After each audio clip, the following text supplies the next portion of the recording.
ផ្ដើមរឿងមកគេក៏បាននិយាយថាកាលពីព្រេងនេះមានបុរសម្នាក់ដែលមានទេពកោសល្យក្នុងការដាំដុះខ្លាំងពូកែមែនទែនស្រាប់តែពេលនោះក៏មានមុខបុរសម្នាក់ដែលបានលេចចេញមកគឺហើយគាត់ក៏បានណែនាំខ្លួនផងដែរថាគាត់ឈ្មោះប្រុសងថែមទាំងនេះទៀតគាត់ក៏បាននិយាយថងដែរថាគាត់បានហ្វឹកហាត់អស់រយៈពេលរាប់ម៉ឺនឆ្នាំហើយគាត់ក៏បានឃើញវិធីក្នុងការហ្វឹកហាត់ឡើងទៅក្នុងកម្រិតអមតៈផងដែរដោយចំណាយពេលរយៈពេលតែ3ខែនោះទេហើយសាច់រឿងក៏បានកាត់ចូលទៅដល់ទីក្រុងជាំពេញដែលជាទីក្រុងមួយដ៏មានសន្តិភាពខ្លាំងមែនទែនស្រាប់តែនៅពេលនោះមានអ្នកបំបែកក្រិតចូលទៅក្នុងកម្រិតអមតៈបានធ្វើឲ្យមានបាតុភូតមួយគួរឲ្យភ្ញាក់ផ្អើលកាត់ឡើងហើយនៅពេលនោះក៏មានបុរសម្នាក់បាននិយាយថាវ៉ាវវាពិតជាអស្ចារ្យណាស់ថ្ងៃនេះតាអ្នកដែលមានសំណាងមែនទែនដែលបានឡើងទៅដល់កម្រិតអមតៈដែលក៏គឺជាតួឯករបស់យើងដែលនៅក្នុងសាច់រឿងមួយនេះនឹងឯងគាត់ក៏បាននិយាយពីប្រវត្តិរបស់គាត់ផងដែរកាលពី7ឆ្នាំមុនគាត់កំពុងតែអង្គុយលេងហ្គេមសុកគាត់ក៏បានសន្លប់ហើយភ្ញាក់មកវិញបាននៅក្នុងហ្គេមមួយនេះតែម្ដងគាត់ក៏បាននិយាយថាវ៉ាវវាពិតជាអស្ចារ្យណាស់វាដូចជាស្បិនអញ្ចឹងស្រាប់តែនៅពេលនេះមានដៃបុរសម្នាក់បានមករឹតកគាត់តែម្ដងមើលទៅរាងរបស់គាត់គឺមានសដុំធំខ្លាំងមែនទែនហើយគាត់ក៏បាននិយាយថារីករាយណាស់ដែលបានជួបអ្នក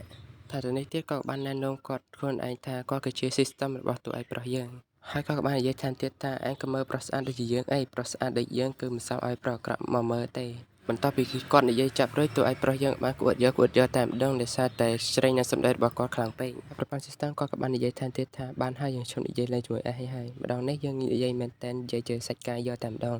ហើយយើងក៏មានសមត្ថភាពអាចធ្វើឯងខ្លាំងក៏នឹងពេលឥឡូវនេះក៏បានឬក៏អាចធ្វើឯងខ្លាចជាកម្រិតអមតៈក៏បានឬក៏ខ្លាំងជាងនេះក៏បានដែរចំណែកតួឯកប្រុសរបស់យើងវិញពេលលើបែបពេកគាត់ពិតជាសប្បាយចិត្តខ្លាំងមែនតើហើយគាត់ក៏បានគិតស្រមៃថាគាត់បានខ្លាចជាព្រះកំទេចគ្រួសារនានានឹងមានកញ្ញាស្រីស្អាតមកបម្រើគាត់ផងដែរហើយប្រពន្ធគាត់ក៏បាននិយាយថាដើម្បីឲ្យឯងខ្លាចជាអ្នកខ្លាំងបានយើងត្រូវបន្ទាបកម្រិតរបស់ឯងឲ្យស្មើនឹងមនុស្សធម្មតាសិនហើយគាត់ក៏បាននិយាយថាវ៉ាវទីបំផុតខ្ញុំអាចដាំដុះបានហើយហាអ្នកដាំដុះតែឯងលោកមែនទេនៅពិភពនេះអ្នកដាំដុះគឺត្រូវតែមានឫសគល់ខាងវិញ្ញាណយើងបានប្រាប់ឯងរួចហើយថាយើងនឹងមិនទាបកម្រិតរបស់ឯងទៅនឹងមនុស្សធម្មតាតែឯងដឹងទេមនុស្សធម្មតាគឺគ្មានឫសគល់ខាងវិញ្ញាណនោះទេគ្រាន់តែនិយាយប៉ុណ្ណេះហើយប្រព័ន្ធក៏បានចាក់ចែងទៅពីវទុកឲ្យតួឯកប្រុសរបស់យើងនៅកណ្ដៅកណ្ដាលតែម្នាក់ឯងហើយតួឯករបស់យើងក៏បាននិយាយថាហេគ្មានឫសគល់ខាងវិញ្ញាណ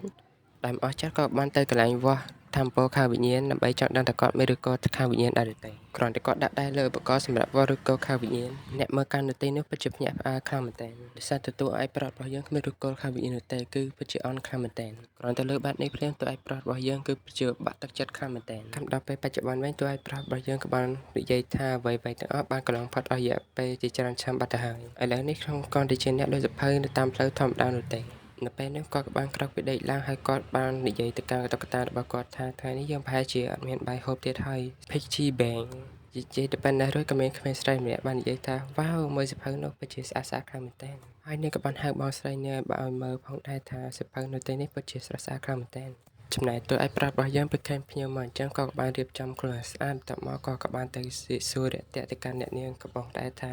តើមានអ្វីត្រូវការខ្ញុំជួយដែរឬទេហើយសាច់រឿងគឺបានចាប់តែត្រឹមនេះបាទគឺជាភាគទី1ហើយនេះគឺជាវីដេអូដែលខ្ញុំបានបញ្ចូលសម្លេងជាលើកដំបូងផងដែរបាទតែបើមានកំហុសខុសឆ្គងត្រង់ណាសូមអ្នកនរខន្តីអភ័យទោសផងណា